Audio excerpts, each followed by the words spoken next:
मेरा नाम फिक्र है। सब मुझे फिक्र दर्जी के नाम से बुलाते थे। मैं एक गांव में रहता था और मेरा अपना काम ठीक चल रहा था। लेकिन जिंदगी में कभी कभी ऐसा वक्त आ जाता है कि इंसान को वह जगह भी छोड़नी पड़ती है जहां उसने सालों गुजारे होते हैं। मेरे साथ भी कुछ ऐसा ही हुआ। एक दिन गांव के एक प्रभावशाली व्यक्ति से मेरी किसी बात पर कड़वी बातें हो गई और उसके बाद वह मेरे दुश्मनों में शामिल हो गया। उसने मेरे खिलाफ माहौल बनाना शुरू किया, मेरे ग्राहकों को मेरे खिलाफ करना शुरू किया। धीरे धीरे मेरी दुकान वीरान होने लगी। मैंने बहुत सहन किया, बहुत सब्र किया, लेकिन जब मामला जान के खतरे तक पहुंच गया तो मैंने सोचा कि अब यहाँ रहना बेवकूफी है। तब मैंने फैसला किया कि किसी और गांव चला जाता हूँ और वहाँ से नई जिंदगी शुरू करता हूँ। मैंने अपना थोड़ा बहुत सामान समेटा और अगली सुबह ही एक नए गांव के लिए रवाना हो गया। जहां मैं पहुंचा वह अपेक्षाकृत बड़ा और तरक्की याफ्ता इलाका था। यहां बाजार भी अच्छा खासा था और चहल पहल भी थी। मैंने सोचा कि अगर यहां काम शुरू हो जाए तो दोबारा जिंदगी संभल सकती है। मैंने बाजार का जायजा लिया और अलग अलग दुकानों के बाहर बैठे लोगों से पूछा कि क्या कहीं कोई दुकान खाली है। लेकिन हर कोई यही कहता कि यहाँ तो कोई भी दुकान खाली नहीं है, पहले से ही सब कुछ बिक चुका है और अगर कोई छोड़ भी दे तो तुरंत कोई न कोई ले लेता है। मुझे बहुत मायूसी हुई, क्योंकि दर्जन औरतें तो घर से भी काम चला लेती हैं, लेकिन दर्जियों को तो दुकान पर बैठना ही पड़ता है। गुजरने वाला हर शख्स जब देखे कि ऊंचे दर्जे की दुकान है तो ही कपड़े देगा, और ऊपर से मेरी शादी भी नहीं हुई थी, न कोई पत्नी थी, न बहन जो घर आकर औरतों से बात करके ऑर्डर ले लेती। मुझे तो जरूरी दुकान चाहिए थी। इसी परेशानी में जब मैं बाजार की दूसरी तरफ गया तो मुझे एक कोने में एक दुकान नजर आई जो बाकी दुकानों से हटकर थी। वह मार्केट की बिल्कुल आखिरी दुकान थी। उसके बाद दीवार आ जाती थी और रास्ता बंद हो जाता था। दुकान बाहर से काफी पुरानी और गंदी लग रही थी, कुछ कुछ खंडहर का सा मंजर पेश कर रही थी। मैंने वहीं खड़े होकर एक शख्स से पूछा, ये दुकान तो खाली पड़ी है, तुम लोग तो कह रहे थे कि कोई दुकान खाली नहीं है। वह व्यक्ति हल्का सा मुस्कुराया और बोला कि यह दुकान तो खाली है, लेकिन इसका मालिक इस दुनिया में नहीं रहा और इसका कोई वारिस भी नहीं है। मैंने कहा, हाँ बैठ जाऊं तो कोई समस्या तो नहीं होगी। उसने मेरी तरफ देखा और बोला, क्यों, तुम्हें अपनी जिंदगी से प्यार नहीं है? मैं जरा चौंक गया और पूछा, क्या मतलब? वह बोला, ये दुकान आसिबजदा भूतिया है, यहाँ भूतों का साया है और जो भी यहाँ बैठा है वो 4 दिन भी ठहर नहीं सका। मैंने दिल में थोड़ा सा डर महसूस किया, लेकिन फिर दुकान की तरफ दोबारा देखा तो सोचा कि इतनी भी बुरी नहीं है। वैसे तो कॉर्नर की दुकान है और सबसे पहले इसी पर नजर पड़ती है जब कोई ग्राहक बाजार में दाखिल होता है। बस इसकी हालत कुछ खराब है, झाड़ू पहुंच जाए तो साफ सुथरी हो जाएगी। मैंने उस व्यक्ति से पूछा कि यहाँ क्या हुआ था। उसने कहा कि इस दुकान की कहानी अजीब है। यहाँ पहले एक आदमी दूध दही की दुकान खोलकर बैठा था और जिसने भी वहाँ से दूध खरीदा बीमार हो गया। वह आदमी कुछ परेशान रहने लगा और कहने लगा कि रात को जिन्नात के बच्चे आकर मेरा सारा दूध पी जाते हैं। वह अक्सर दुकान खोलकर सो जाता था और सुबह देखता कि दूध गायब होता है। फिर वह एक दिन खामोशी से दुकान छोड़कर चला गया। उसके बाद और लोग भी आए, किसी ने कपड़े का काम किया, किसी ने मोबाइल मरम्मत की दुकान बनाई, लेकिन कोई भी ज्यादा देर टिक नहीं सका। सबको किसी न किसी अजीबोगरीब मसले का सामना करना पड़ा। पिछले 8 साल से यह दुकान बंद पड़ी थी और इसका मालिक एक बूढ़ा आदमी था जो बाहर के मुल्क अपने बेटे के पास चला गया। अब उसका कोई पता नहीं कि वह जिंदा है या नहीं, और न ही उसने दुकान किसी को दी। तो मैंने तुरंत सोचा कि अगर मैं यहाँ बैठ जाऊँ तो मुझे किसी को किराया भी नहीं देना पड़ेगा, क्योंकि न मालिक है न कोई वारिस। वह व्यक्ति बोला, तुम 4 दिन भी यहाँ न बैठ पाओगे। मैंने कहा, चलो देखते हैं, किस्मत आजमाते हैं। मैं बाजार की इंतजामिया प्रशासन के पास गया। उन्होंने साफ अल्फाज में कहा, हम जिम्मेदार नहीं होंगे, जो भी करना है अपनी मर्जी से करो। हमने पहले भी लोगों को मना किया है, लेकिन अगर तुम चाहो तो बैठ सकते हो। तो मैंने कहा मैं खतरा क्यों उठाऊं। फिर मैंने अपने आप को तसल्ली दी और सोचा कि दिन को दुकान खोलूंगा और जैसे ही शाम होगी दुकान बंद कर दूंगा। मैं यहाँ रात नहीं गुजारूंगा। मैंने दुकान को अच्छी तरह साफ कर लिया। अंदर पड़ी पुरानी मेज को थोड़ा सीधा करके इस्तेमाल के काबिल बनाया और अपनी सिली हुई कुछ नमूना कमीजें जो पहले से मेरे पास थीं, उन्हें दीवार पर टांग दिया ताकि आने वाले ग्राहक को अंदाजा हो कि मैं कैसा काम करता हूँ। मेरी 2 मशीनें थीं, एक पुरानी और एक नई, दोनों को मुनासिब जगह पर रख दिया। कुछ धागे और सामान जो मेरे बैग में थे वह निकालकर तरतीब से रख दिए और फिर मैंने बिस्मिल्लाह पढ़ी, 2 नफल अदा किए और दुकान के कोने में बैठ गया।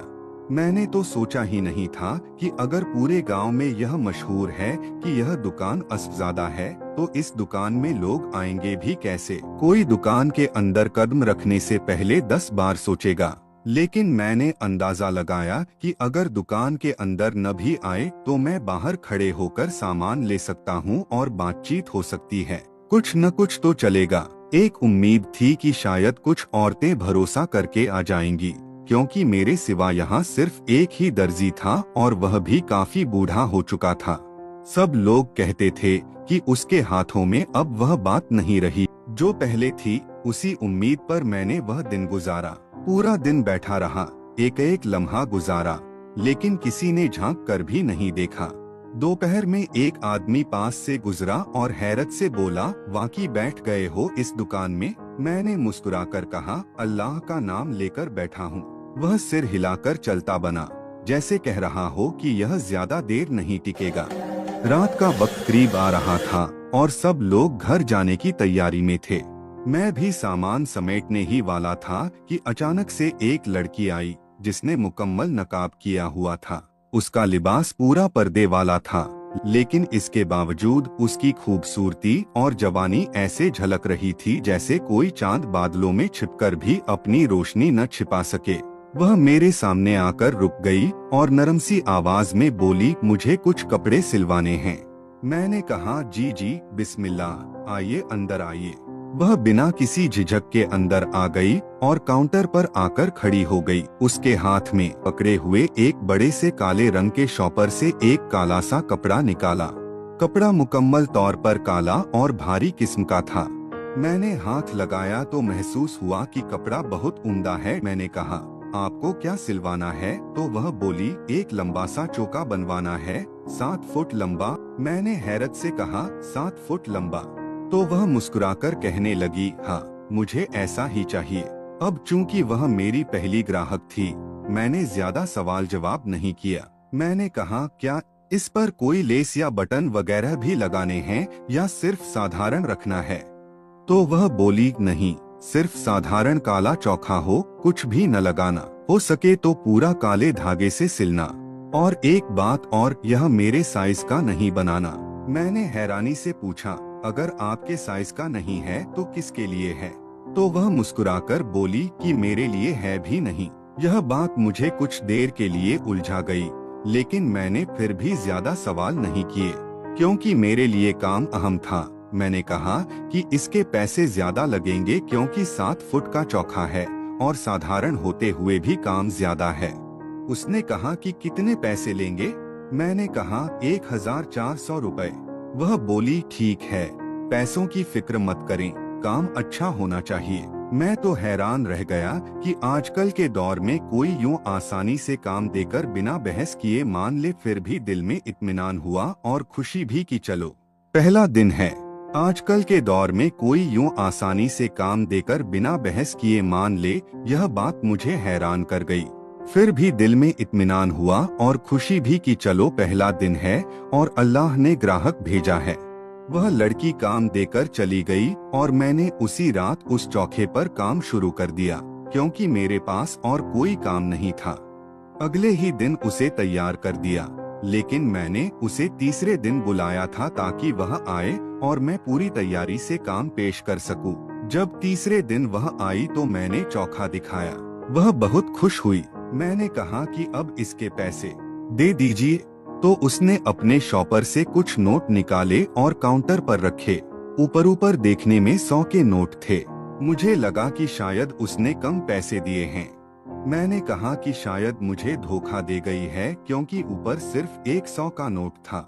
लेकिन जब मैंने पैसे गिने तो हैरान रह गया क्योंकि अंदर 5-5 हजार के 2 नोट निकले, कुल 10,000 रुपए थे। मैं तो परेशान हो गया कि यह क्या हुआ, यह तो जरूरत से ज्यादा ही दे गई है। मैंने इधर उधर देखा लेकिन वह तो कब की जा चुकी थी। मैंने दिल ही दिल में कहा कि शायद अल्लाह ने मेरी नीयत का सिला दिया है। मैं तो सोच रहा था कि मुझे नुकसान लग गया है, लेकिन यह तो उल्टा मुझे बरकत दे गई। अगले दिन मैं सुबह सवेरे बाजार आ गया और मुझे यह बात शुरू में ही अजीब लगी कि आज पूरा बाजार बंद पड़ा था। हालांकि इस बाजार की सबसे बड़ी खासियत यही थी कि यहाँ जिंदगी सुबह के वक्त ही शुरू हो जाती थी। कपड़ों के रंग करने वाले, दुपट्टे पर छापे लगाने वाले, मीज के पीस पर करने वाले, जेबें काटने और बटन लगाने वाले और दर्जियों के छोटे छोटे कारखाने सभी दिन चढ़ते ही काम पर लग जाते थे और यहाँ का माहौल आम तौर पर काफी मसरूफ, व्यस्त और पररौनक होता था। लेकिन आज मुझे हैरत हुई कि एक भी दुकान का शटर नहीं खुला हुआ था। हर सड़क सुनसान पड़ी थी और कुछ देर तो मैं खड़ा होकर सोचता रहा कि कहीं आज कोई छुट्टी का दिन तो नहीं, या शायद कोई त्योहार है जिसकी वजह से दुकानें बंद हैं। लेकिन ऐसी कोई बात मुझे याद न आई और मैंने सोचा कि खैर मैं अपनी दुकान खोल लेता हूँ। मैंने दुकान के ताले खोले और अंदर दाखिल हो गया।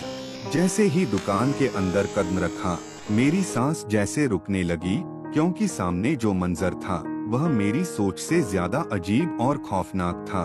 वही कोना जो हमेशा से मुझे डराता था, जहाँ रोशनी डालने पर भी रोशनी नहीं जाती थी, जहाँ सफाई करने के बावजूद एक घुटन और बोझ महसूस होता था। आज वहाँ एक व्यक्ति जमीन पर बैठा हुआ था और अपनी उंगलियों से जमीन पर कुछ लिखने की कोशिश कर रहा था। उसके बाल बिखरे हुए थे, उसका चेहरा झुका हुआ था और वह लगातार बड़बड़ा रहा था। मुझे लगा कि शायद कोई नशेड़ी या पागल आकर बैठ गया है।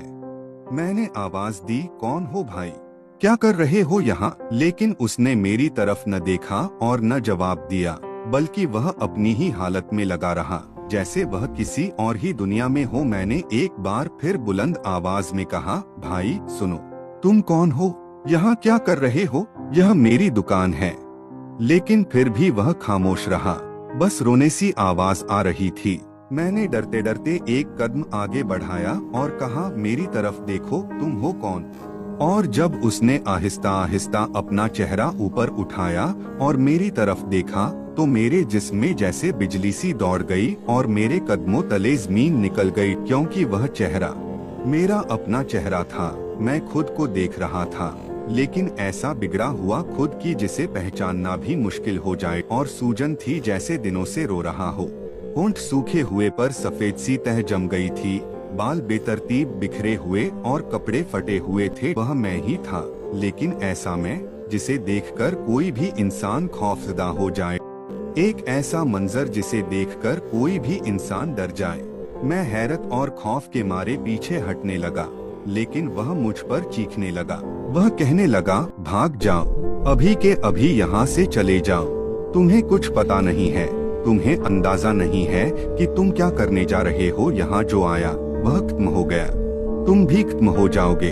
मैं उसकी चीख पुकार से इतना डर गया कि मैंने अपने कानों पर हाथ रख लिए और जोर जोर से चिल्लाने लगा, नहीं नहीं, मैं कुछ नहीं कर रहा, मुझे कुछ नहीं पता, मुझे छोड़ दो। मैं भागना चाहता था, लेकिन मेरे पाँव जैसे जमीन में धंस गए हों। मैं अपनी जगह से हिल नहीं पा रहा था। मैं लगातार चीख रहा था और वह मेरा बिगड़ा हुआ चेहरा बार बार यही कहे जा रहा था, भाग जाओ, भाग जाओ, वरना तुम्हें भी उसी अंजाम का सामना करना पड़ेगा।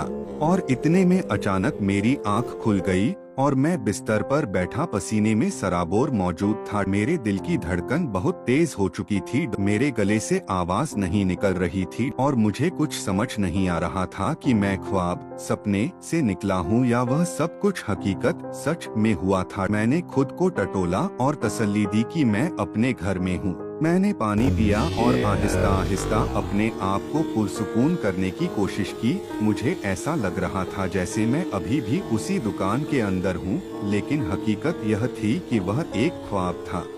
मुझे जिंदगी में कभी ऐसा ख्वाब नहीं आया था, ऐसा भयानक, ऐसा दिल दहला देने वाला ख्वाब जो मेरी रूह तक को हिला दे। मैंने घड़ी देखी तो फजर का वक्त करीब था। मैंने वुज़ू किया और मस्जिद जाने से पहले ही अजान हो गई। मैंने नमाज पढ़ी और दिल में अजीब सी ठंडक महसूस की, जैसे कुछ बोझ हल्का हुआ हो। नमाज के बाद मैं देर तक बैठा सोचता रहा कि आखिर यह ख्वाब क्यों आया, और मुझे यही ख्याल आया कि शायद यह ख्वाब इसलिए आया क्योंकि मैं हर वक्त उसी दुकान के बारे में सोचता।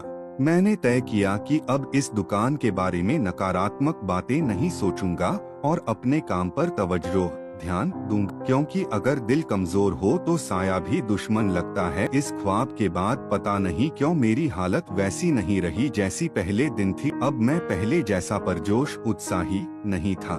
दुकान में बैठता तो नजर बार बार उस कोने की तरफ ही जाती जहां उस ख्वाब में मुझे मेरा ही बिगड़ा हुआ चेहरा दिखाई दिया था। वह कोना मुझे दिन के उजाले में भी खौफजदा करने लगा था। हालांकि मैं जानता था कि दिन की रोशनी में किसी साये या किसी जिनभूत का जोर नहीं होता, फिर भी एक अजीब सी कपकपी मेरे जिस्म में दौड़ जाती थी जब भी नजर उस तरफ पड़ती। आखिरकार मैंने फैसला किया कि उस कोने के आगे कुछ न कुछ लगा देना चाहिए ताकि वह नजरों से ओझल हो जाए। मैंने दुकान में इधर उधर देखा, कोई मुनासिब कपड़ा तो नहीं मिला, लेकिन एक आधा सा पर्दा पड़ा था जो कहीं से फटा हुआ भी था और काफी मैला भी था। मगर मेरे पास कोई और चीज नहीं थी, तो मैंने उसी को इस तरह से टांग दिया कि वह कोना कुछ हद तक छिप जाए।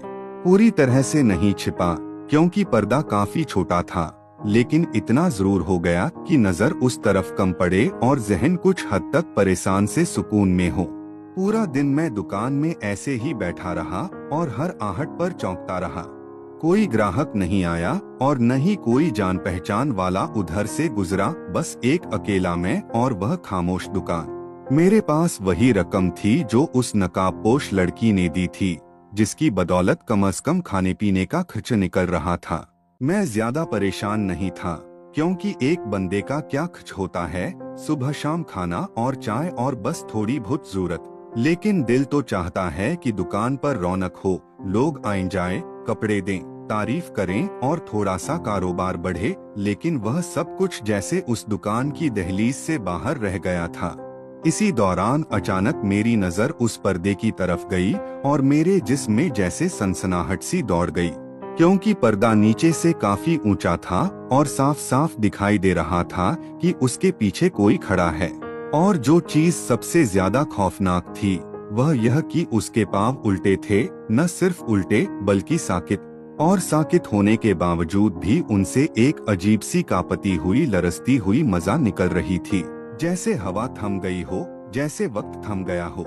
मैं एक लम्हे को बिल्कुल जमसा गया, फिर जैसे मेरे अंदर की चीख बाहर निकलने के लिए बेताब हो गई और मैंने एक जोरदार चीख मारी, इतनी जोरदार कि शायद सारी मार्केट तक पहुंच गई हो। और मेरी चीख के साथ ही अचानक आवाज आई, क्या हो गया?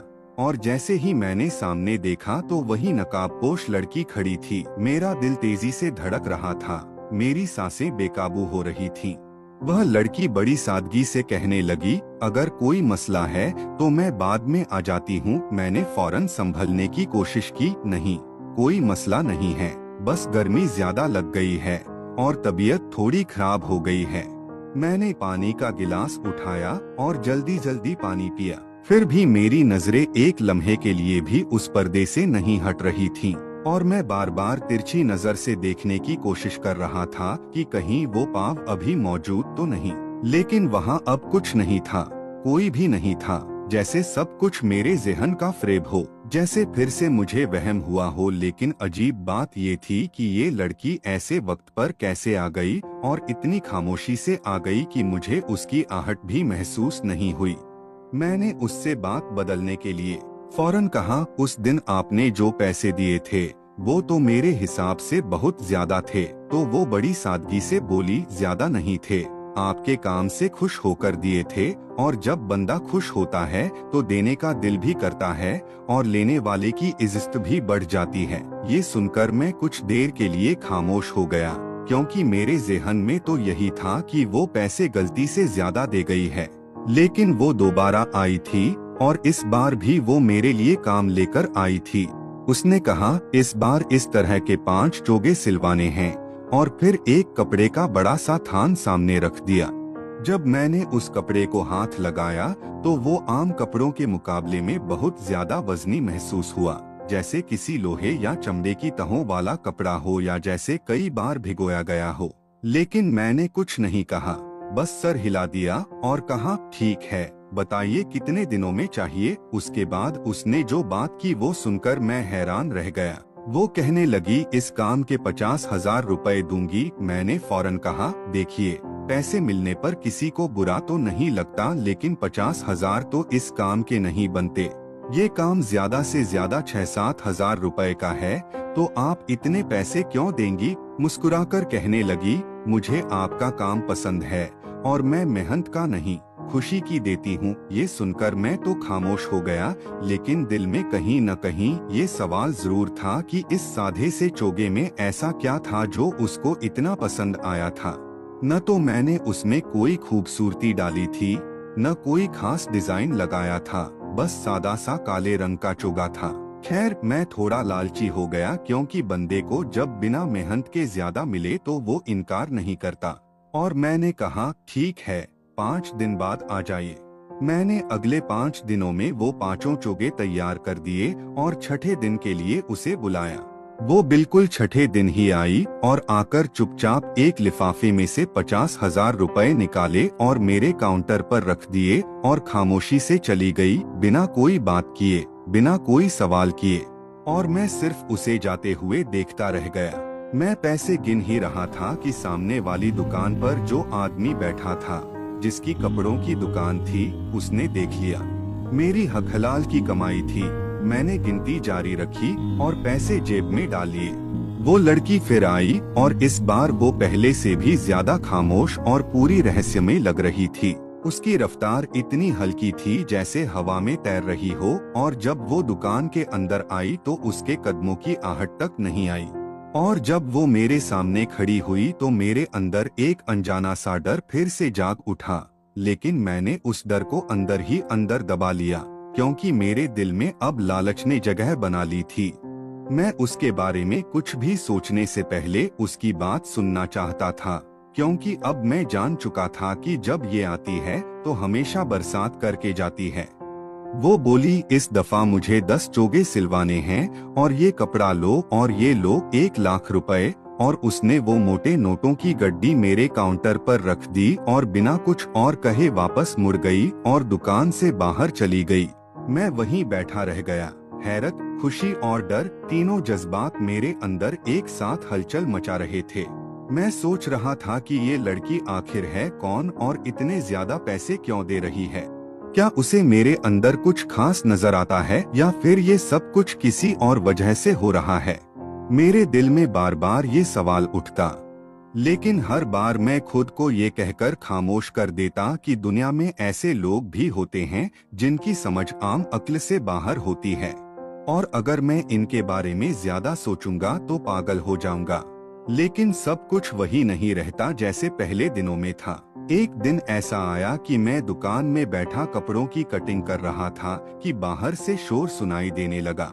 पहले तो मैंने नजरअंदाज किया, लेकिन जब आवाजें तेज हुई और नाम लेकर मुझे बुलाया गया तो मैं बाहर निकला।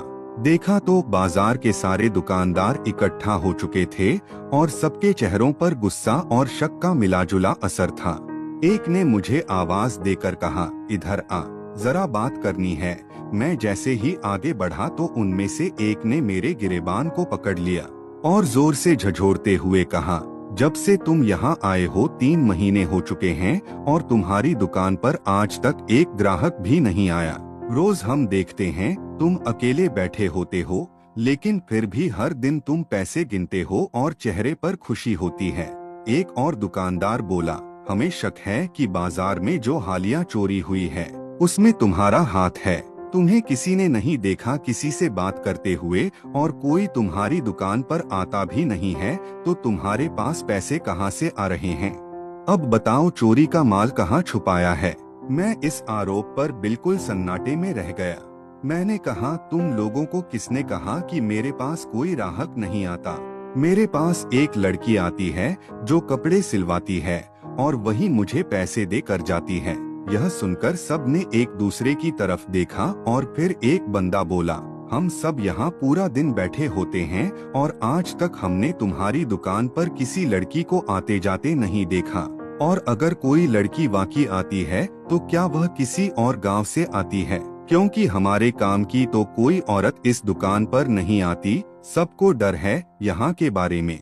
मैंने जल्दी से कहा, अभी परसों की ही बात है जब वह आई थी और कपड़े दिए थे, और मैंने कपड़े वाले की तरफ इशारा किया और कहा, तुम ही बताओ, तुम तो सामने वाली दुकान पर बैठे थे, तुमने देखा था जब वह पैसे देकर गई थी? उसने बड़ी बेदिली से कहा, हाँ मैंने तुम्हें पैसे गिनते देखा था, लेकिन मैंने किसी लड़की को नहीं देखा। मेरे तो होश उड़ गए कि यह सब क्या हो रहा है। क्या वाकई वह सिर्फ मुझे ही दिखती है? क्या वह सब कुछ जो मैं महसूस करता हूँ वह सिर्फ मेरे ही ज़हन में है? इतने में वे सब मेरे खिलाफ होने लगे और जोर जोर से बोलने लगे कि तुमने ही चोरी की है और तुमसे ही माल बरामद होगा। एक बंदा तो आगे बढ़कर मुझे मुक्के मारने के लिए तैयार हो गया। मैं डर के मारे इधर उधर देखने लगा और मेरी नजर जैसे ही दुकान की तरफ गई तो मैंने देखा वही नकाबपोश लड़की वहाँ खड़ी है, दुकान के ठीक सामने। मैंने जल्दी से कहा, देखो वह खड़ी है, वही लड़की जिसकी मैं बात कर रहा था। अभी मैं उसे बुलाकर तुम सबके सामने ले आता हूँ ताकि तुम्हें भी यकीन हो जाए।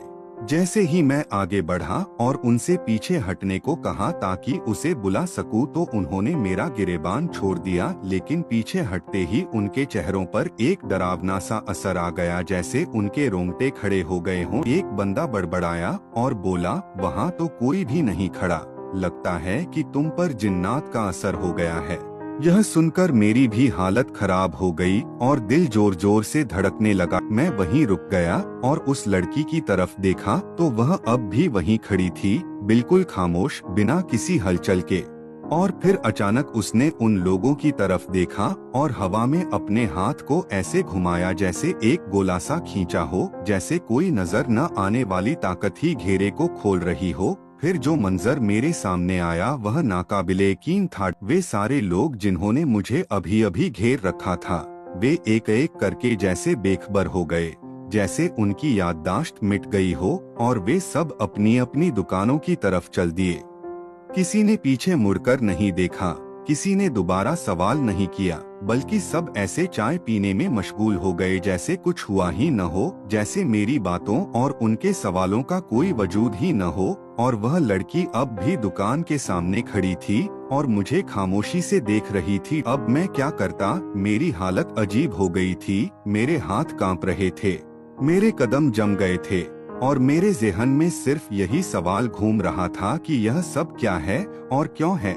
क्या मैं वाकई किसी ऐसी मखलूक के साथ जुड़ गया हूँ जो इंसानों को नजर नहीं आती मगर मेरे लिए हक? अब मैं उसके पास जाकर क्या कहता और कैसे उसकी बात सुनता? मुझे समझ नहीं आ रहा था कि अपने कदम आगे बढ़ाऊं या पीछे हटा लूं। मैं चलता चलता अपनी दुकान में चला गया, उसके पास से गुजर गया। वह मुझे पत्थर जैसी आंखों से देखती रही और फिर मेरे सामने खड़ी हो गई। आज उसने अपना नकाब भी हटा दिया, वह बहुत खूबसूरत थी। मैंने कहा, कौन हो तुम? मेरी जुबान कांप रही थी तो वह कहने लगी, मैं जिनजादी हूँ, तुझसे काम करवाती हूँ, डर मत मुझसे। मैंने उनकी याददाश्त मिटा दी है, वे कभी तुमसे सवाल नहीं करेंगे। मैंने कहा, खुदा के लिए मुझे छोड़ दो, मैंने तुम्हारा क्या बिगाड़ा है? वह कहने लगी, डरने की जरूरत नहीं है, बस मुझे तुमसे काम करवाना था और तुम मुझे अच्छे लगे। हम लोग इसी दुकान में रहते हैं, मेरे साथ कुछ और भी हैं, वे तुम्हें पसंद नहीं करते, इसीलिए तो डरा रहे थे, लेकिन मैंने उन्हें समझा दिया, अब ऐसा कुछ नहीं होगा, तुम अच्छे इंसान हो, इसीलिए हमने तुम्हें कुछ नहीं कहा। मैंने कहा, मैं इस दुकान में काम नहीं करूँगा, मैं जा रहा हूँ। वह कहने लगी, भागने की जरूरत नहीं है, अक्ल से काम लो, मैं तुमसे यह काम करवाती रहूंगी और तुम्हारा काम चलता रहेगा, और अब यह लोग भी तुमसे कभी सवाल नहीं करेंगे। क्या मसला है?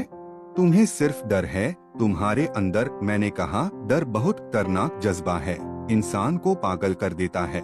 वह कहने लगी, डरने की जरूरत नहीं है, अब मैं तो अपना चेहरा भी दिखा चुकी हूँ, यह मेरा असली चेहरा नहीं है, लेकिन क्यों डर रहे हो तुम? मैं चुप हो गया। उसने कपड़े का पूरा ढेर टेबल पर रखा और कहा, 15 चोके सिलवाने हैं तुमसे, और इसका मतलब समझते हो कि कितने पैसे मिलेंगे तुम्हें?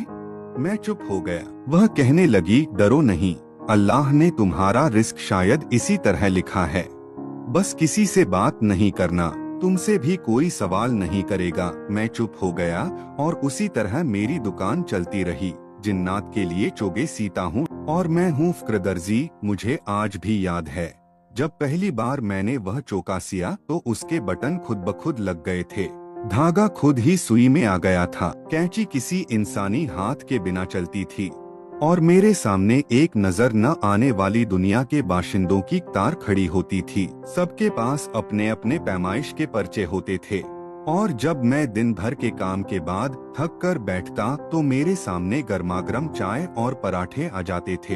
यह सब चीजें आसमान से तो नहीं उतरती थीं, लेकिन बनाने वाला मुझे नजर नहीं आता था। कई बार मेरे कानों में हंसी की आवाजें आती, लेकिन जब मैं देखता तो कोई न होता था। वह जिनजादी अक्सर दिखाई देती थी, कभी बारिश के पानी की तरह आँखों में उतरती तो कभी शोलों की तरह मेरे वजूद में लिपट जाती।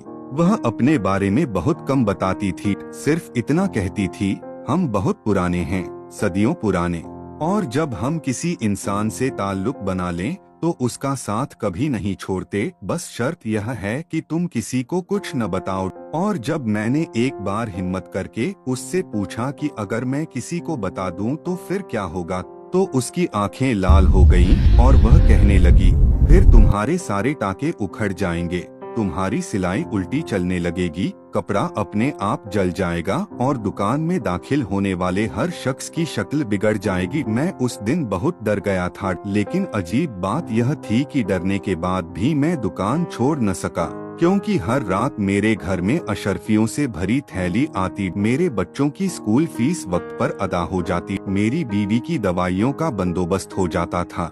मेरे घर की छत जो वर्षों से टपक रही थी वह अचानक ठीक हो गई और मोहल्ले वाले हैरान थे कि शैदा दर्जी रातों रात अमीर कैसे हो गया। लेकिन मैं किसी को कुछ न बता सका, बस सिलाई करता रहा, चौगे बनते रहे और चाय आती रही और पराठे खिलते रहे। और कभी कभी जब देर हो जाती तो जिनजादी मुझे खुद घर छोड़ने आती थी। वह हमेशा नकाब में होती, पर उसकी आंखों की चमक मेरे सपनों में भी आती, और जब मेरी बीवी पूछती तुम कहाँ रह गए तो मैं बस इतना कहता, दुकान पर काम ज्यादा था। फिर एक दिन जब मैंने उस जिनजादी से पूछा, क्या तुम सिर्फ काम के लिए मेरे साथ हो, तो उसने बड़ी अजीब बात कही, फ़क्र तुम पहले इंसान हो जिससे मैंने मोहब्बत की है और जिसे मैंने नुकसान नहीं पहुंचाया, तुम बस सिलाई करते रहो। उस दिन मेरे अंदर से सारा डर निकल गया और मैंने चौगे सिलना अपना मुकद्दर मान लिया। और अब सालों बाद भी मैं वही शैदा दर्जी हूँ जो जिन्नात के लिए कपड़े सिला करता है और हर रोज अशर्फिया गिनता है, लेकिन किसी को कुछ पता नहीं है क्योंकि यही शर्त है।